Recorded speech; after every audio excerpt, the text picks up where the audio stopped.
नमस्कार,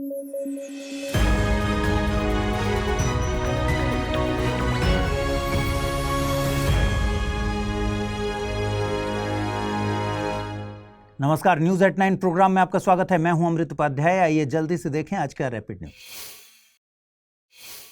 प्रसिद्ध तबला उस्ताद जाकिर हुसैन का 73 वर्ष की उम्र में अमेरिका में निधन हो गया। वे इडियोपैथिक पल्मोनरी फाइब्रोसिस बीमारी से जूझ रहे थे। जाकिर हुसैन का जन्म 9 मार्च 1951 को मुंबई में हुआ था। वह महान तबला वादक उस्ताद अल्लाह रखा के बेटे थे। उन्हें 1988 में पद्मश्री, 2002 में पद्म भूषण और 2023 में पद्म विभूषण से सम्मानित किया गया। अब यदि इडियोपैथिक पल्मोनरी फाइब्रोसिस की बात करें तो यह फेफड़ों से संबंधित बीमारी है। इस बीमारी में फेफड़ों के टिश्यू अज्ञात कारणों से मोटे और कठोर हो जाते हैं और फेफड़ों में परमानेंट स्पॉट्स बन जाते हैं, जिसे फाइब्रोसिस कहा जाता है। इसके चलते फेफड़े ठीक तरीके से काम नहीं कर पाते और संबंधित मरीज को सांस लेना मुश्किल हो जाता है। केंद्रीय मंत्री सर्बानंद सोनोवाल ने जलवाहक योजना का उद्घाटन किया, जिसका मकसद गंगा, ब्रह्मपुत्र और बराक नदियों पर माल वाहन को बढ़ावा देना है। यह योजना 300 किलोमीटर से अधिक की दूरी तय करने वाले मालवाहक जहाजों को प्रोत्साहित करेगी। साथ ही यह योजना जलमार्गों के इको फ्रेंडली उपयोग को बढ़ावा देगी, जिससे रेलवे और सड़क यातायात पर दबाव कम होगा। आपको बता दें कि भारत में अंतर्देशीय जलमार्गों का एक व्यापक नेटवर्क है, जिसमें नदियां, नहरें और खाड़ियां शामिल हैं। यह नेटवर्क लगभग 20,236 किलोमीटर का है, जिसमें 17,980 किलोमीटर नदियां और 2,256 किलोमीटर नहरों का नेटवर्क शामिल है। हर साल 16 दिसंबर को विजय दिवस मनाया जाता है, जो 1971 के युद्ध में भारतीय सेना की पाकिस्तान पर जीत की याद में मनाया जाता है। इस साल 1971 के युद्ध और भारत बांग्लादेश के बीच संबंधों की 53वीं वर्षगांठ है। 16 दिसंबर 1971 के ही दिन बांग्लादेश ने पाकिस्तान से स्वतंत्रता की घोषणा की और एक नया देश बनाया था। युद्ध तब शुरू हुआ जब पाकिस्तान ने 3 दिसंबर को भारतीय एयरबेस पर हवाई हमले किए। 13 दिनों तक युद्ध के बाद पाकिस्तान ने भारतीय सेना के सामने आत्मसमर्पण किया। बांग्लादेश में इसे मुक्ति दिवस के रूप में मनाया जाता है। ग्वालियर में 546 कलाकारों ने 9 वाद्य यंत्रों पर विभिन्न रागों की प्रस्तुति के जरिए गिनीज वर्ल्ड रिकॉर्ड बनाया है। यह प्रदर्शन 100वें तानसेन समारोह का हिस्सा था। इस समारोह की शुरुआत 15 दिसंबर को हुई और यह 19 दिसंबर तक चलेगा। इसका आयोजन 16वीं सदी के प्रसिद्ध गायक तानसेन को श्रद्धांजलि देने के लिए हर साल आयोजित किया जाता है। इसकी शुरुआत 1924 में की गई थी। आपको बता दें कि तानसेन का वास्तविक नाम रामतनु पांडे था। वे एक प्रमुख भारतीय शास्त्रीय संगीतकार थे और मुगल सम्राट अकबर के नवरत्नों में से एक थे और अकबर ने उन्हें संगीत सम्राट की उपाधि दी थी। भारतीय मसाला अनुसंधान संस्थान ने सुरसा नामक अदरक की नई किस्म बनाई है। यह सामान्य अदरक की तरह तीखी नहीं होगी और खाने में स्वादिष्ट भी होगी। सुरसा की उपज प्रति हेक्टेयर 24.33 टन तक हो सकती है और यह भारत में अदरक की पहली किस्म है, जिसे विशेष रूप से सब्जी के रूप में उपयोग करने के लिए विकसित किया गया है। इसके प्रकंद मोटे और सफ़ेद पीले रंग के होते हैं और इसमें फाइबर की मात्रा कम होती है। इसकी ड्राई रिकवरी दर 21% है, जो सूखी अदरक यानी सोंठ बनाने के लिए उपयुक्त कंडीशन बनाती है। मुंबई में विश्व हिंदू आर्थिक मंच के 9वें सम्मेलन का समापन हुआ। इसका उद्घाटन महाराष्ट्र के मुख्यमंत्री देवेंद्र फडणवीस ने किया था। इस शिखर सम्मेलन में दुनिया भर के विभिन्न क्षेत्रों के प्रतिनिधियों ने हिस्सा लिया। यह हिंदू समुदाय के उद्योगपतियों, व्यापारियों, स्टार्टअप्स और उद्यमियों को एक मंच प्रदान करता है। इस वर्ष की theme think in the future for the future रखी गई है। विश्व हिंदू आर्थिक मंच की शुरुआत 2012 में हांगकांग में हुई थी। इसके 8वें सत्र का आयोजन 2023 में बैंकॉक में किया गया था। यह मंच आर्थिक सहयोग और विकास को बढ़ावा देने का प्रयास करता है। भारत और श्रीलंका के बीच स्लिनेक्स 2024 अभ्यास की शुरुआत हो गई है। यह अभ्यास 20 दिसंबर 2024 तक विशाखापत्तनम में आयोजित होगा। इसे 2 चरणों में आयोजित किया जाएगा। पहला हार्बर चरण है और दूसरा समुद्री चरण होगा। हार्बर चरण दोनों देशों के बीच प्रोफेशनल और सोशल एक्सचेंज पर आधारित होगा, जबकि समुद्री चरण में विशेष बल संचालन, गन फायरिंग, संचार अभ्यास और हेलीकॉप्टर संचालन जैसे संयुक्त अभ्यास होंगे। इस अभ्यास में भारत की तरफ से INS सुमित्रा और श्रीलंका की तरफ से SLNS सयूरा हिस्सा लेंगे। भारत और श्रीलंका के बीच इस अभ्यास की शुरुआत 2005 में हुई थी, जिसका मकसद दोनों देशों के बीच समुद्री सहयोग को मजबूत करना था। हाल ही में इंडोनेशिया के पूर्वी जावा प्रांत में स्थित माउंट सेमेरू ज्वालामुखी में विस्फोट हुआ है। इसके चलते सफेद से लेकर भूरे रंग की राख की मोटी परत आसमान में छा गई। इसके चारों तरफ और 3 किलोमीटर का क्षेत्र खतरे का क्षेत्र घोषित किया गया है। सरकार ने ज्वालामुखी की ढलानों से निकलने वाली नदियों के 500 मीटर के भीतर किसी भी गतिविधि पर रोक लगा दी है। माउंट सेमेरी को द ग्रेट माउंटेन के रूप में जाना जाता है। यह जावा द्वीप के सबसे ऊंचे शिखर और सर्वाधिक सक्रिय ज्वालामुखियों में से एक है। इससे पहले माउंट लेवोटोबी और ईबू ज्वालामुखी भी फटे थे। संस्कृति मंत्रालय के अनुसार 4.5 लाख गांवों को मेरा गांव मेरी धरोहर वेब पोर्टल पर अपलोड किया गया है। यह 6.5 लाख गांवों के मैपिंग के प्रारंभिक लक्ष्य का 69% है। संस्कृति और पर्यटन मंत्री गजेंद्र सिंह शेखावत ने ये जानकारी लोकसभा में दी। आपको बता दें कि national mission on cultural mapping, जिसे इंदिरा गांधी राष्ट्रीय कला केंद्र द्वारा लागू किया गया था, इसका मकसद भारत की सांस्कृतिक धरोहर को संरक्षित और डॉक्यूमेंटेड करना है। वहीं मेरा गांव मेरी धरोहर वेब पोर्टल पर कल्चरल मैपिंग में भौगोलिक, विकासात्मक और कल्चरल प्रोफाइल को शामिल किया गया है, जैसे परंपराएं, विश्वास, रीति रिवाज, ऐतिहासिक रिकॉर्ड, कला रूप, भोजन परंपराएं, कलाकार, मेले, त्योहार और पारंपरिक परिधान इत्यादि। कितने पौधे लगाए हैं यह नहीं, बल्कि उनका कितनी देखभाल से पालन किया गया यह मायने रखता है। यह प्रसिद्ध लाइन पर्यावरण कार्यकर्ता तुलसी गौड़ा जी की थी, जिनका सोमवार शाम 86 वर्ष की आयु में निधन हो गया। वे उत्तर कन्नड़ जिले के होन्नाली गांव की निवासी थी। उनका ताल्लुक हलक्की जनजाति से था। उन्हें कई नामों से जाना जाता है, जैसे वृक्ष माता और पौधों का विश्वकोश इत्यादि। उनके काम के सम्मान में उन्हें 2021 में पद्मश्री से सम्मानित किया गया था और कर्नाटक वन विभाग ने भी उनके उत्कृष्ट काम को मान्यता दी थी। हलक्की जनजाति की बात करें तो इन्हें कर्नाटक की एक स्वदेशी जनजाति माना जाता है, जो मुख्य रूप से उत्तर कन्नड़ जिले और पश्चिमी घाट की तलहटी में निवास करती हैं। कुछ लोग इनका संबंध मासाई मारा समुदाय से भी मानते हैं। जॉर्जिया के एक रेस्टोरेंट में कार्बन मोनोऑक्साइड से 12 लोगों की मौत हो गई, जिनमें 11 भारतीय नागरिक शामिल थे। जॉर्जिया स्थित भारतीय दूतावास ने इसकी जानकारी दी है। कार्बन मोनोऑक्साइड एक गंधहीन, रंगहीन और जहरीली गैस है। इसका प्रभाव तब होता है जब यह शरीर में प्रवेश करके रक्त में हीमोग्लोबिन के साथ जुड़ जाती है, जिससे ऑक्सीजन की सप्लाई कम हो जाती है और शरीर को ऑक्सीजन की कमी होने लगती है। इसके प्रभावों में सिरदर्द, चक्कर, उल्टी, थकावट, बेहोशी और मौत तक हो सकती है। हर साल 18 दिसंबर को माइनॉरिटी राइट्स डे यानी अल्पसंख्यक अधिकार दिवस के रूप में मनाया जाता है। यह दिन संयुक्त राष्ट्र द्वारा 1992 में नेशनल एथनिक, धार्मिक और भाषाई अल्पसंख्यकों के अधिकारों पर घोषणा अपनाने की याद में मनाया जाता है। इस मौके पर अल्पसंख्यकों के अधिकारों, उनके समाज में योगदान और उत्थान पर चर्चा की जाती है। गौरतलब है कि भारतीय संविधान अल्पसंख्यकों सहित अपने सभी नागरिकों को मौलिक अधिकारों की गारंटी देता है और भेदभाव से उनकी सुरक्षा सुनिश्चित करता है। भारत में मान्यता प्राप्त 6 धार्मिक अल्पसंख्यक समुदाय हैं, जिसमें मुस्लिम, ईसाई, सिख, बौद्ध, पारसी और जैन शामिल हैं।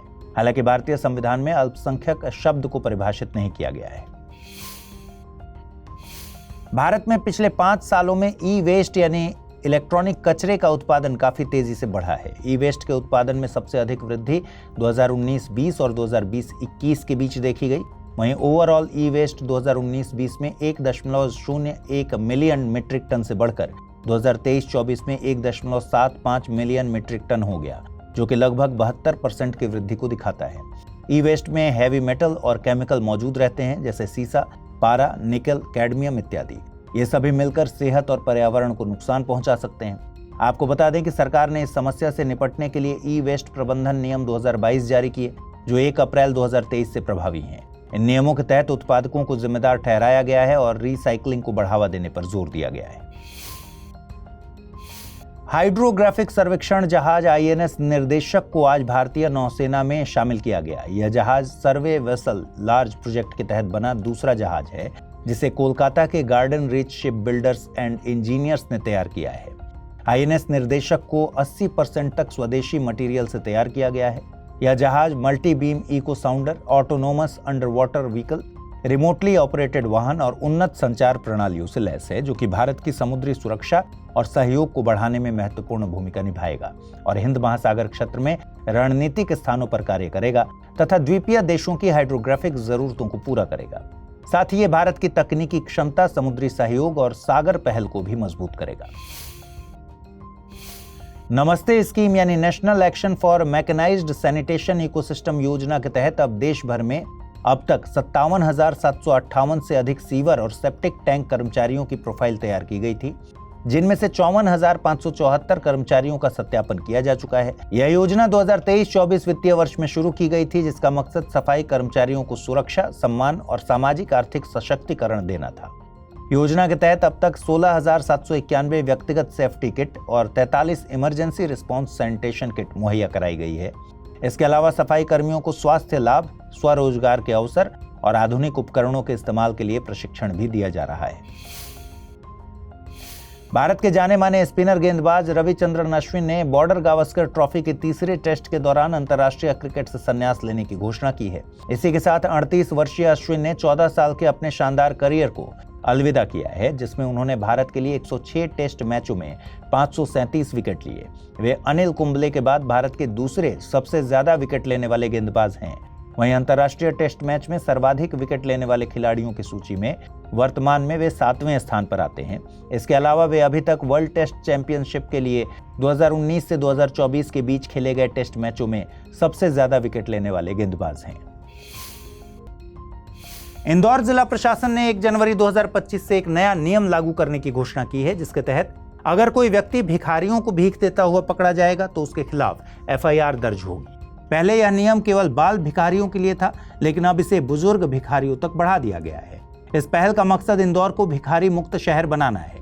प्रशासन इस प्रवृत्ति को और भिखारियों को भीख देने के नुकसान के बारे में जागरूकता अभियान भी चलाएगा। राज्य सरकार का यह प्रयास स्माइल योजना की सब स्कीम के तहत शुरू किया गया है, जो भिक्षावृत्ति में संलग्न व्यक्तियों के पुनर्वास, चिकित्सा, परामर्श, शिक्षा, कौशल विकास और आजीविका के लिए केंद्रित थी। इसे 10 शहरों में पायलट प्रोजेक्ट के तौर पर शुरू किया गया था। अमेरिका में इंसानों में बर्ड फ्लू का पहला गंभीर मामला सामने आया है, जो कि बर्ड फ्लू के पहले से मौजूद लक्षणों से अलग है। बर्ड फ्लू आमतौर पर पक्षियों, गायों और मुर्गियों जैसे अन्य जानवरों में फैलता है। बर्ड फ्लू के कई प्रकार हैं, लेकिन सबसे आम है H5N1 और H7N9 बर्ड फ्लू वायरस। यह संक्रमित पक्षियों या जानवरों के साथ लंबे समय तक असुरक्षित संपर्क से फैलता है। अब तक वायरस इंसान से इंसान में नहीं फैला है। Centre for disease control and prevention के अनुसार इस वायरस का मानवों के लिए खतरा अभी कम है, लेकिन यह गंभीर बीमारियों का कारण बन सकता है। ग्वालियर में आयोजित विश्व प्रसिद्ध तानसेन समारोह में 2023 के राष्ट्रीय तानसेन सम्मान और राजा मानसिंह तोमर सम्मान प्रदान किए गए। प्रसिद्ध तबला वादक पंडित स्वप्न चौधरी को तानसेन सम्मान से नवाजा गया, जिसमें उन्हें 5 लाख रुपए, प्रशस्ति पत्र आदि प्रदान किए गए। वहीं सानंद न्यास को 2023 का राजा मानसिंह तोमर सम्मान दिया गया है। सानंद न्यास इंदौर की एक संस्था है, जो न केवल सांस्कृतिक धरोहर को बचाने के लिए प्रयासरत है, बल्कि युवा पीढ़ी को भी अपनी समृद्ध परंपरा से अवगत कराती है। भारतीय राष्ट्रीय महासागर सूचना सेवा केंद्र ने search and rescue aid tool का नया संस्करण लॉन्च किया है। इसे पहली बार 2016 में लॉन्च किया गया था और अब इसका नया संस्करण सरद 2 अधिक सटीकता और उपयोगिता के साथ पेश किया गया है, जो तटरक्षक बल के अभियानों से मिली चुनौतियों पर आधारित है। इसे समुद्र में खोई हुई वस्तुओं या व्यक्तियों को ट्रैक करने के लिए डेवलप किया गया था, जो भारतीय तटरक्षक बलों और अन्य एजेंसियों को समुद्र में खोज और बचाव अभियान में मदद करता है। भारतीय राष्ट्रीय महासागर सूचना सेवा केंद्र की बात करें तो यह पृथ्वी विज्ञान मंत्रालय के अधीन एक स्वायत्त निकाय है, जो महासागर की निगरानी करता है और समुद्र संबंधी जानकारी और पूर्वानुमान प्रदान करता है। इसकी स्थापना 1999 में हुई थी। रॉटन्स फ्री टेल्ड बैट को दिल्ली विकास प्राधिकरण के यमुना बायोडायवर्सिटी पार्क में देखा गया, जो कि चमगादड़ की एक दुर्लभ प्रजाति है। इसका आकार बड़ा है, कान लंबे हैं और इसका मखमली फर 2 रंगों का है। ये गुफाओं में गर्म और अंधेरी जगहों पर छोटे समूहों में रहते हैं। मुख्य रूप से यह भारत के वेस्टर्न घाट्स में पाए जाते हैं, जहां इनका प्रजनन स्थल भी मौजूद है। चमगादड़ की इस प्रजाति में पावरफुल फ्लाइंग कैपेसिटी पाई जाती है, जिससे ये लंबी दूरी तक भोजन की तलाश कर सकते हैं। साथ ही ये कीड़ों की आबादी को नियंत्रित करने और पौधों के परागण में भी मदद करते हैं। इसे IUCN ने डेटा डेफिशिएंट की श्रेणी में रखा है। हालांकि वर्ष 2000 तक इसे गंभीर रूप से संकटाग्रस्त माना जाता था। नीति आयोग ने SAFE सेफ यानी साइट एडजस्टमेंट फैक्ट्री एम्प्लॉय आवास पर रिपोर्ट जारी की है। इस रिपोर्ट में उद्योगों में काम करने वाले कर्मचारियों के लिए सुरक्षित, सस्ती और लचीली आवास व्यवस्था की अहमियत पर जोर दिया गया है। रिपोर्ट में बताया गया है कि औद्योगिक क्षेत्र की वृद्धि के लिए ऐसे आवासों का होना बेहद जरूरी है। वहीं ऐसे क्षेत्रों को अलग श्रेणी के रूप में नॉमिनेट करके संपत्ति कर, बिजली और पानी के शुल्क में छूट दी जानी चाहिए। वित्त मंत्री निर्मला सीतारमण ने भी 2024-25 के बजट में इस प्रकार के आवासों को बढ़ावा देने के लिए सार्वजनिक निजी भागीदारी मॉडल योजना की घोषणा की थी। CCTNS सिस्टम ने एक महत्वपूर्ण उपलब्धि हासिल की है। CCTNS यानी crime and criminal tracking network and system एक केंद्रीकृत ऑनलाइन प्लेटफॉर्म है जिसे गृह मंत्रालय के तहत 2009 में लॉन्च किया गया था। हाल ही में इसके तहत सभी राज्यों और केंद्र शासित प्रदेशों के 17,000 से ज्यादा पुलिस थानों को इस नेटवर्क में जोड़ा गया है। CCTNS अपराधी रिकॉर्ड, चार्जशीट, गिरफ्तारी की जानकारी और फॉरेंसिक जांच सहित कई सुविधाएं प्रदान करता है। यह प्रणाली पुलिस के कार्यों में पारदर्शिता और दक्षता बढ़ाने के लिए बनाई गई है। नए अपराध कानूनों के तहत इसमें कई बदलाव किए गए हैं, जैसे गिरफ्तारी के लिए वरिष्ठ अधिकारी की अनुमति और अपराध स्थल की वीडियोग्राफी इत्यादि। NIS यानी नेशनल इंस्टीट्यूट ऑफ सिद्ध ने 567 व्यक्तियों को एक साथ वर्मम थेरेपी प्रदान कर गिनीज वर्ल्ड रिकॉर्ड स्थापित किया। वर्मम थेरेपी सिद्ध चिकित्सा प्रणाली की एक पारंपरिक उपचार पद्धति है जो विभिन्न स्वास्थ्य समस्याओं के इलाज में प्रभावी मानी जाती है। यह विशेष रूप से दर्द, चोटों और न्यूरोलॉजिकल डिसऑर्डर के लिए तेजी से राहत देने के लिए प्रसिद्ध है। आपको बता दें, वर्मम से जुड़ी एक मार्शल आर्ट विधि भी है जिसे वर्मा कलाई के नाम से जानते हैं। यह एक वैज्ञानिक रूप से आधारित उपचार पद्धति है जिसका उपयोग स्ट्रोक, आर्थराइटिस और लंबी बीमारियों के इलाज में होता है। मणिपुर सरकार ने बताया है कि केंद्र सरकार ने मणिपुर में फिर से प्रोटेक्टेड एरिया परमिट लागू कर दिया है। इसके अलावा मिजोरम और नागालैंड में भी इसे लागू किया जाएगा। ये तीनों ही राज्य म्यांमार से सीमा साझा करते हैं। यह कदम सुरक्षा चिंताओं और पड़ोसी देशों से अवैध प्रवास को रोकने के लिए उठाया गया है। इसके अलावा मणिपुर ने म्यांमार से आने वाले अवैध प्रवासियों को राज्य में चल रहे संघर्ष का मुख्य कारण बताया। आपको बता दें कि 13 साल पहले इसे हटाया गया था, लेकिन अब इसे फिर लागू कर दिया गया है, जिसके चलते विदेशी नागरिकों को इन क्षेत्रों में जाने के लिए सरकार से विशेष अनुमति लेनी होगी। हालांकि गृह मंत्रालय ने भी अभी तक नए बदलावों को अधिसूचित नहीं किया है। भारत 2025 में 12वें विश्व पैरा एथलेटिक्स चैंपियनशिप की मेजबानी करने जा रहा है, जिसे अगले साल जवाहरलाल नेहरू स्टेडियम नई दिल्ली में आयोजित किया जाएगा। यह पहली बार होगा जब यह प्रतियोगिता भारत में आयोजित होगी। यह चौथी बार है जब इसका आयोजन एशिया में किया जा रहा है। इससे पहले ये आयोजन 2015 में दोहा, 2019 में दुबई और 2024 में कोबे में आयोजित किया गया था। इसके अलावा पहली बार विश्व पैरा एथलेटिक्स ग्रैंड प्रिक्स भी 11 से 13 मार्च तक जवाहरलाल नेहरू स्टेडियम में ही आयोजित की जाएगी, जिससे भारत में एक तरफ पैरा खेलों की स्थिति मजबूत होगी और दूसरी तरफ 2028 लॉस एंजल्स पैरा ओलंपिक की तैयारी के लिए महत्वपूर्ण साबित होगा। तो आज इस बुलेटिन में इतना ही। ख्याल रखिए अपना, ठीक से पढ़ाई कीजिए। अगर आप इस बुलेटिन की PDF हासिल करना चाहते हैं, अमृत उपाध्याय 007 टेलीग्राम चैनल है जिस पर इसकी PDF रोजाना मिलती है। आज पूछे गए सवालों के जवाब भी कमेंट सेक्शन में जरूर दीजिएगा। नमस्कार।